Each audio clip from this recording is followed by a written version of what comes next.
Hello and welcome to this podcast brought to you by Just, the UK's first enforcement market integrator, and Aram, which has been helping organisations to prevent and resolve problem debt for over 25 years, with me, your host Steve Coppard. In this series, we'll be shining a light on issues that impact the debt industry by discussing topics as diverse as numeracy, illegal money lending and behavioural insights. It's time to grab a cuppa as we give credit where credit's due to our expert guests. For this episode, I was down in Lewes on the south coast to visit Ben Perkins at Plain Numbers. Numeracy was identified by the FCA as one of the risk factors for consumers of financial services that should be addressed in attempts to recognise consumer vulnerability. In fact, nearly half of the working age population in the UK has the expected numeracy level of a primary school child. And narrowing that down a bit, the FCA itself found that 34% of adults in the UK have poor to low levels of numeracy involving financial concepts. With Consumer Duty placing an onus on firms to communicate information in as simple a way as possible, I wanted to find out more. Let's dive straight into the interview and find out about Ben's expertise in this area. Hello and welcome to this edition of Credit Where Credit's Due. So, Ben. Hi everyone, I'm Ben Perkins. I'm the head of partnerships for Plain Numbers, and Plain Numbers is an organisation which you might not have heard of, but what we do is we work with organisations who communicate numerical information to help them to simplify that information with the goal of having more of their customers or readers or clients, whoever they might be, understanding that information. So we work a lot with financial services organisations, for example, major pension providers, major insurance companies, but also across sectors like utilities and debt management as well.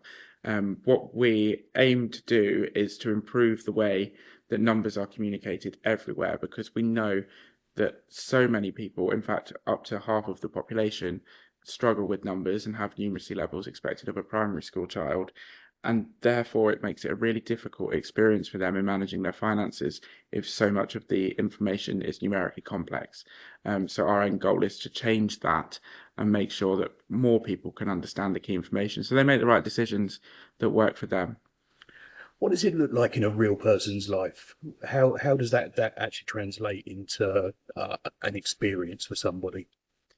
Yeah, I think that's a really, really important question. And I think the first thing to mention is that there's the skills shortage, perhaps, that I mentioned that some people are a part of.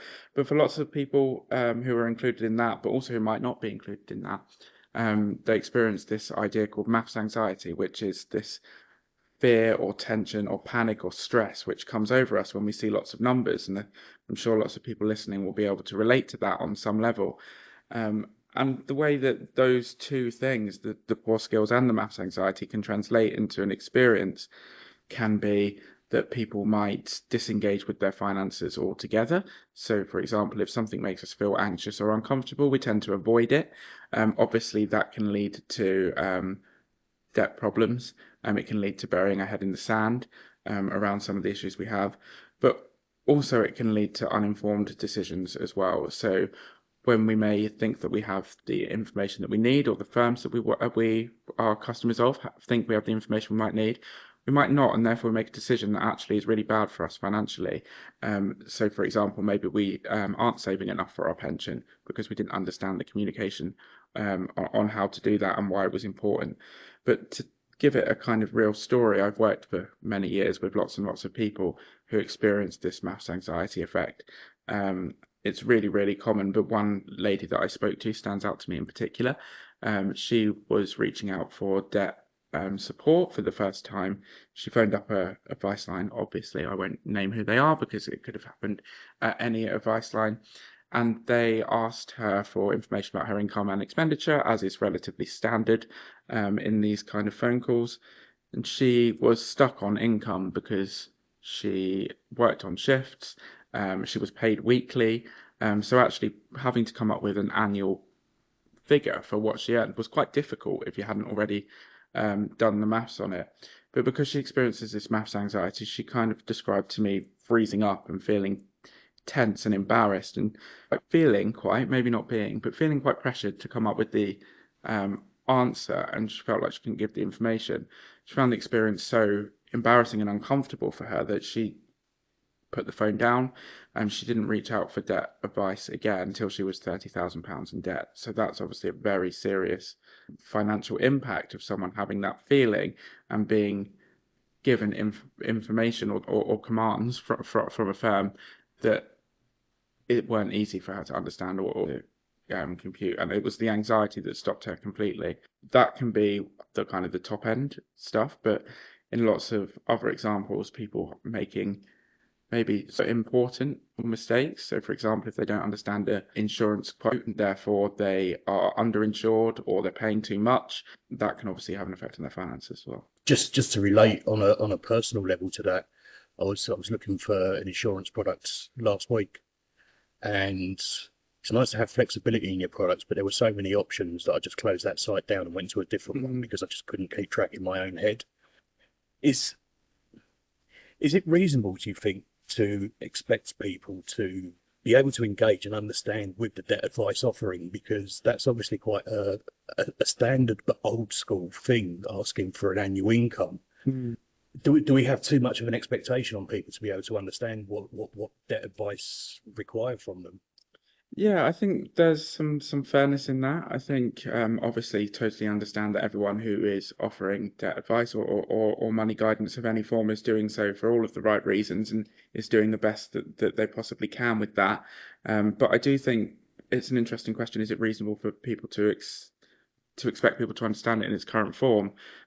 I think what I would definitely say in response to it is that its current form isn't as simple as it could or should be, and therefore there is an onus on those that want to be supporting people to do things a little bit better. And I think it was interesting your example around the insurance piece.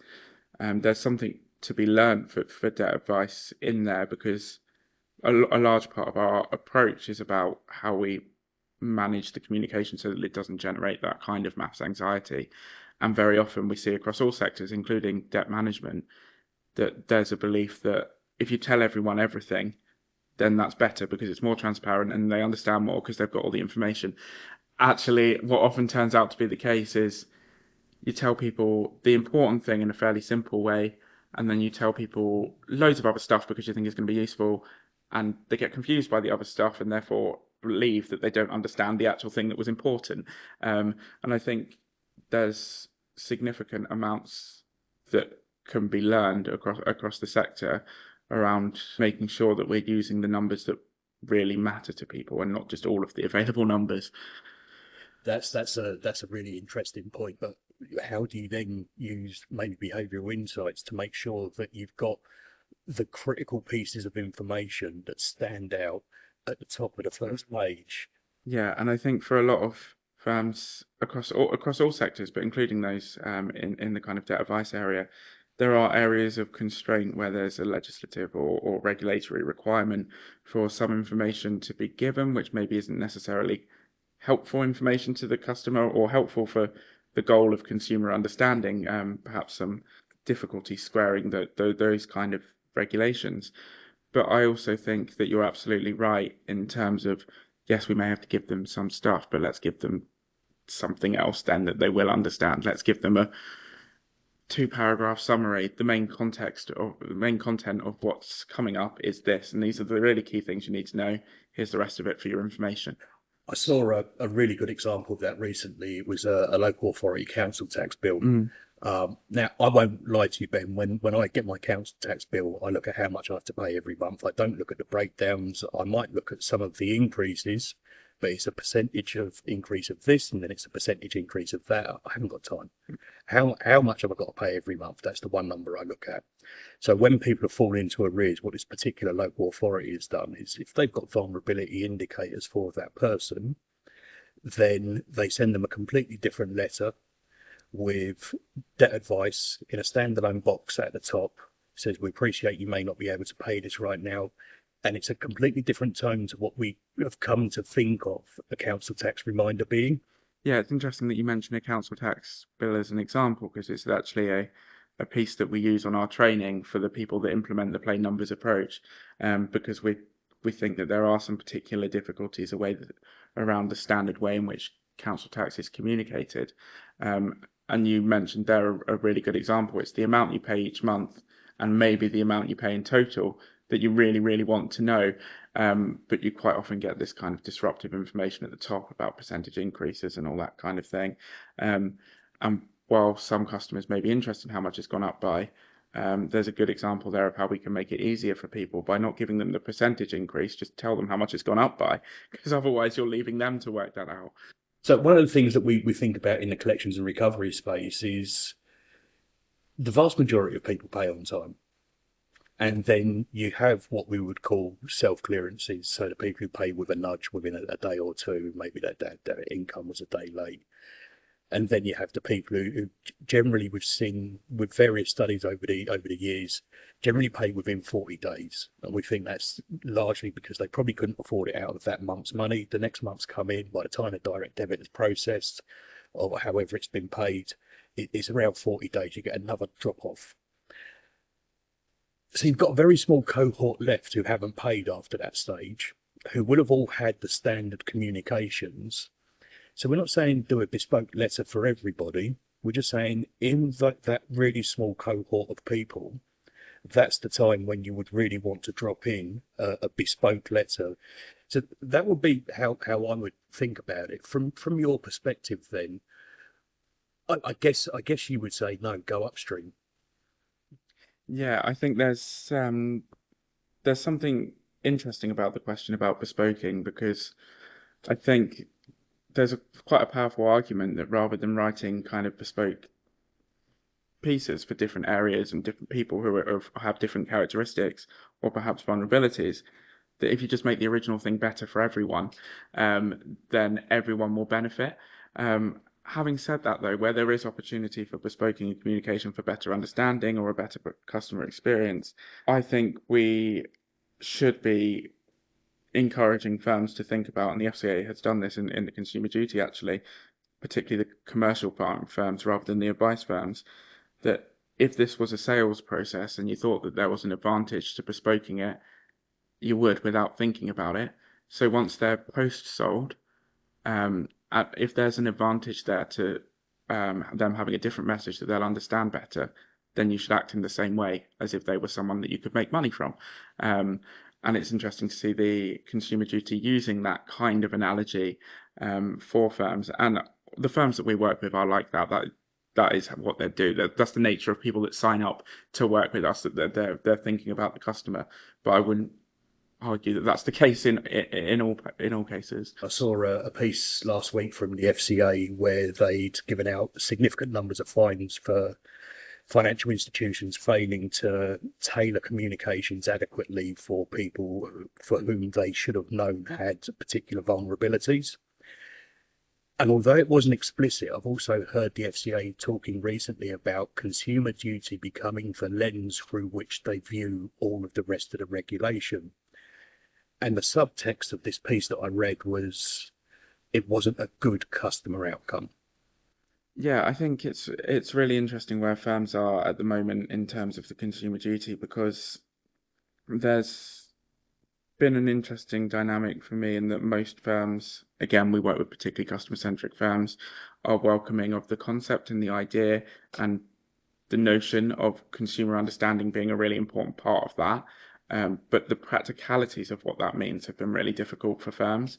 And I have some sympathy there actually, because yes, what we're trying to do is improve customer understanding, but there's a difficulty in what does good customer understanding look like. So if we think into our research around this area, we found across 5 randomized control trials with market leading firms who were quite good at communicating on the whole, we found that a third or less, roughly, of people were showing good understanding of an original communication.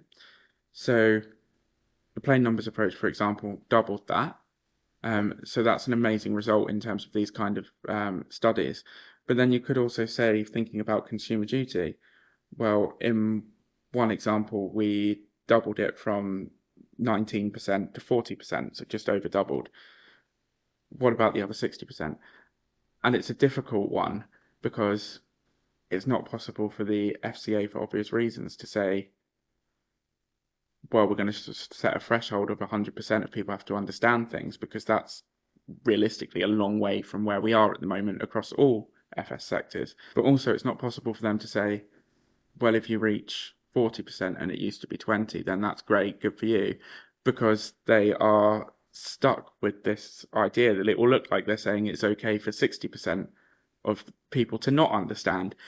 And I think that's what's caused a lot of challenge for firms. And I think the reality is that if you doubled the understanding of your communication, that would more than satisfy what's been looked for. But they can't say that.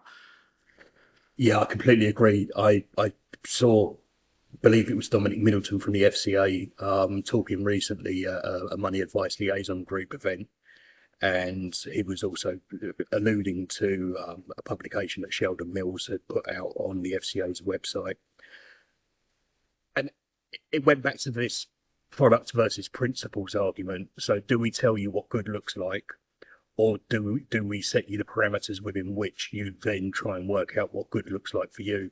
And Dominic's point was really quite valid. So he said, we are looking at every type of financial, every organisation that comes under our regulation, at every possible part of the customer journey, and how it's just not possible for them to say what good looks like in every single scenario for every single customer. So that's why it has to be culture of the company that drives that.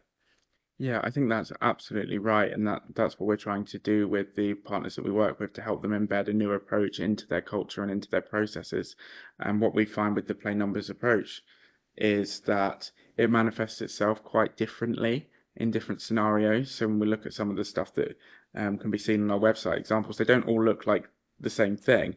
And the reason is the dynamics are different all the time. The intent is different. What the customer needs to do or needs to learn is different each time, even if it's the same communication but for a different brand, because there's been a slightly different customer journey to get there.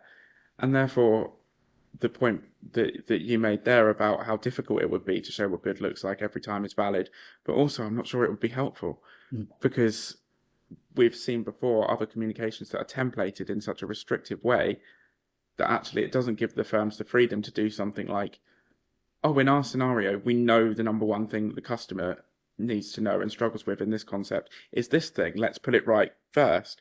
They can't do that with a template. I don't necessarily think it's a helpful thing to do, and that firms need to take that kind of mantle and almost like self-regulate their culture to make sure that everything's being done through that lens of customer first. And I think sometimes when people are told specifically what they have to do, that level of restriction, I'm just thinking of an example that I learned about just last week actually, in terms of regulation, looking at some pensions information.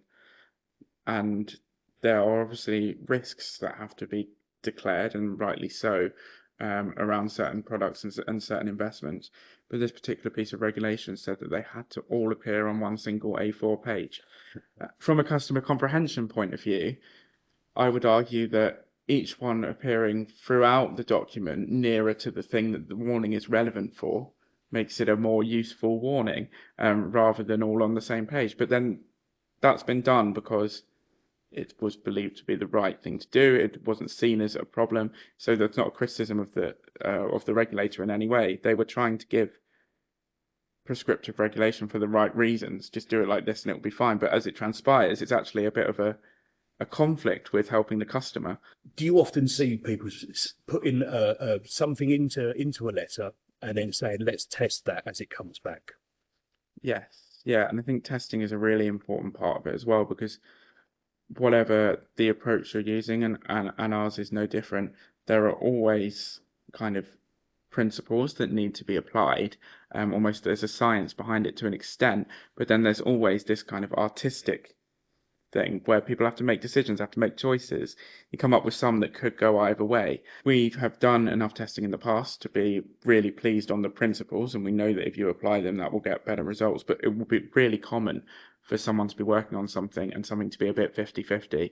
Could do it like that, you could do it like that. Maybe it depends on the nature of your customer base, or it depends on what it is that you want them to do next, or all that kind of thing. And that's when the testing comes in really valuable, because you can actually see.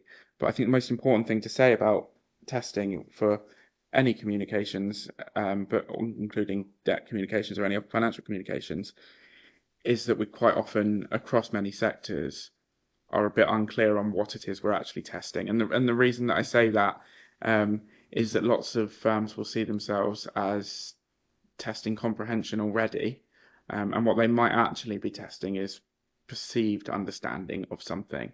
So maybe asking a focus group, for example, is this easy to understand? Do you understand this? Does this all look clear and fair? What we found in our research is that across all cases that we looked at, as is common in behavioural science, about 70% of people said yes. Then when you ask them to demonstrate it by asking them questions about what the communication actually says and seeing if they can get the answer, that's when we got very different results. So I guess the thing that I'm saying about testing is if we want to know if customers genuinely understand it, we need to have a look at our testing processes and say, well, are we asking things that elicit that answer, or are we just getting a tick box? Yes, I understand it, and we're getting 7 out of 10 probably people saying yes. And is that enough for us? And I like to think that a lot of firms, once they've seen that, will realise that no, maybe it's not. It was the behavioural science bit was what prompted my question there.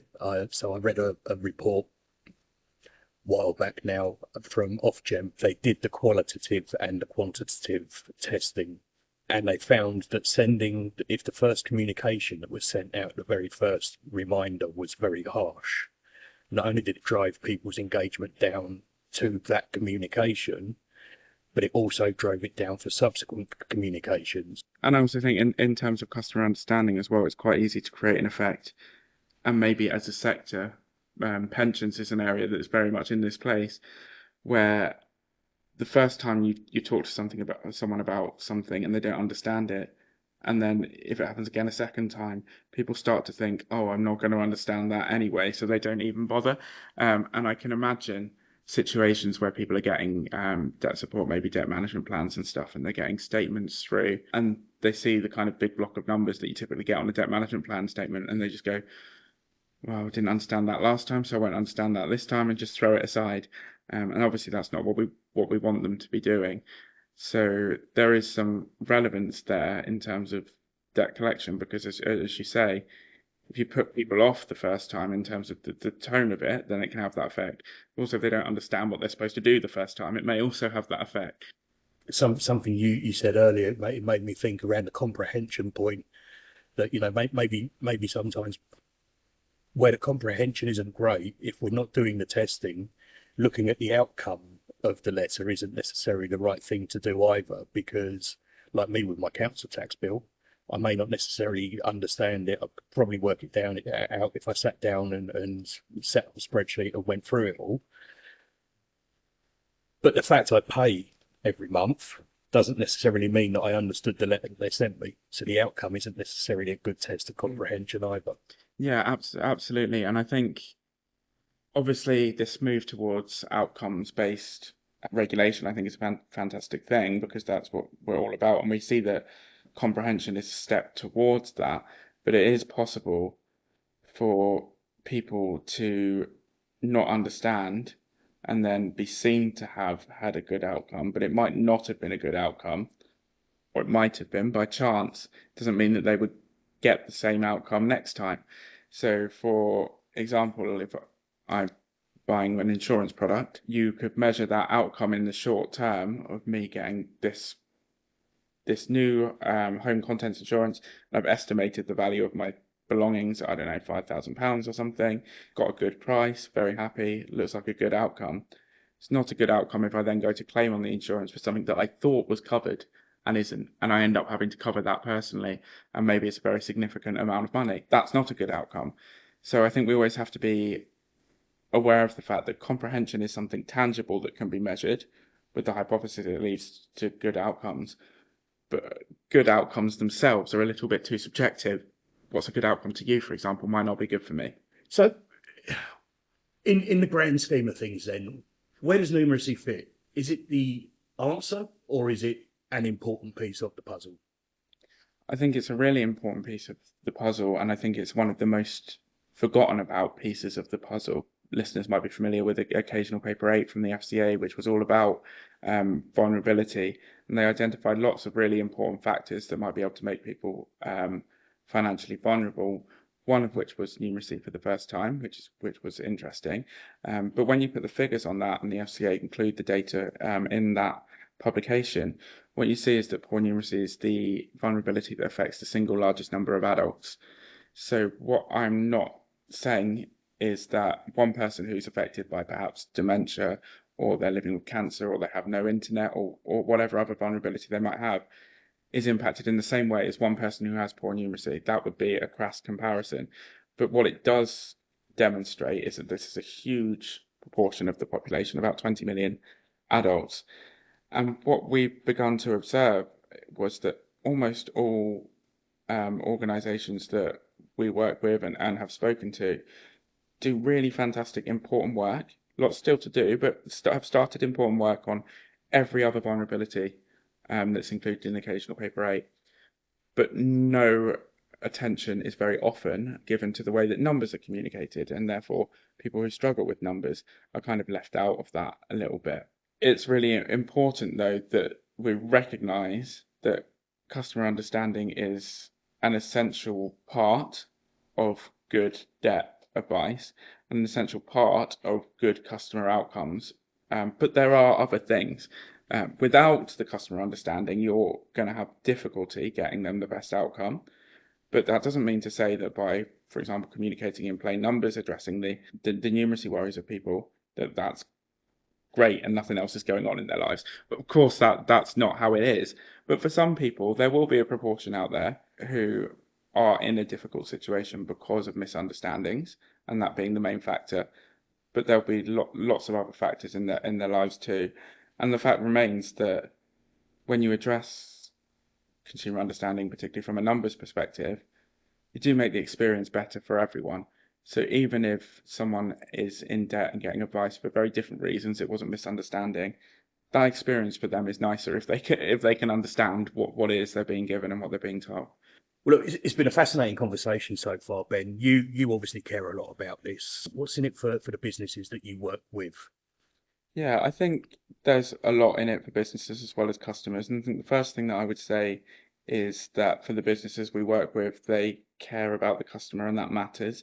So that in and of itself is significant. If more customers can understand it, they're better able to avoid any kind of financial harms that they might come across, but also they're better able to meet their own financial goals.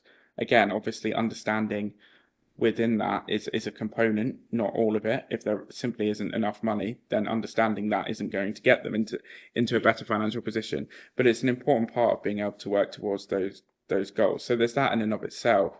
But for businesses as well, by doing this positive thing for their customers, I really think there's significant benefit for them as well. So one example is obviously being compliant with regulations that are coming up if they're FCA regulated, but also better customer understanding can lead to things like reduced contact with their call centres, less time chasing payments, and reduction in overheads.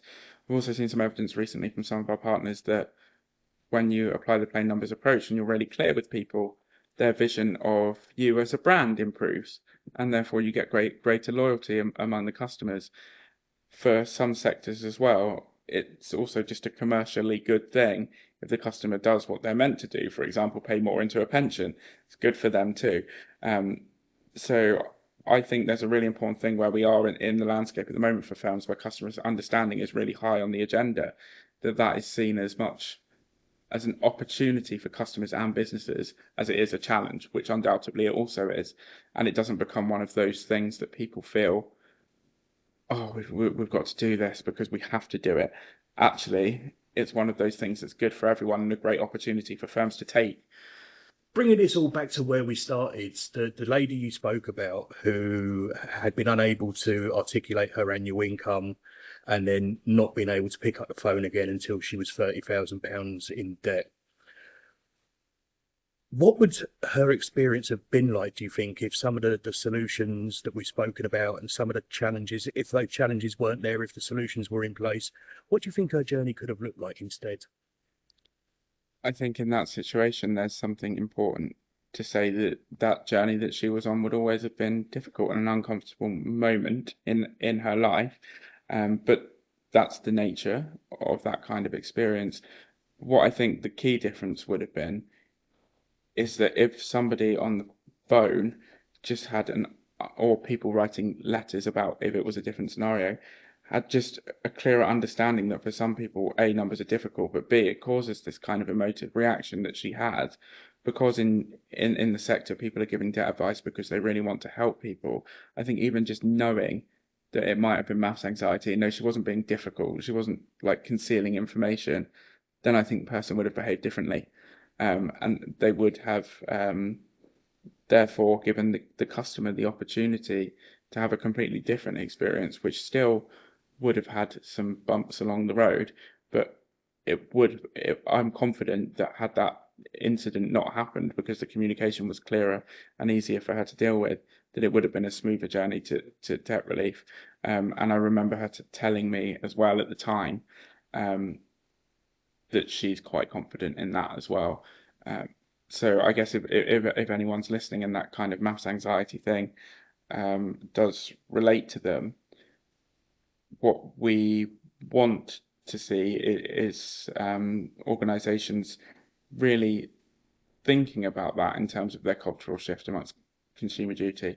We often think about, do people understand the words we use? Do people understand the jargon? And again, there's more work to be done on that, but we think about it all the time. And we need to be thinking, do people understand the numbers we use? And what are these numbers actually telling someone? And is it fair to expect them to understand that? Ben Perkins, thank you very much.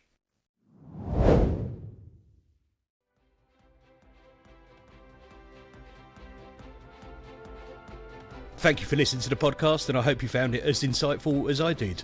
If you want to hear more great content from Aram and Just, then please subscribe on whichever platform you use to get your podcasts, or follow us on LinkedIn so that we can let you know when the next one is out. Until then, if you'd like to discuss any of the issues that were raised in this podcast, then please get in touch with me either on LinkedIn or drop me an email to stephen.coppard@aram.co.uk. Once again, my thanks to Ben Perkins and Plain Numbers for investing the time to talk to us, and goodbye for now.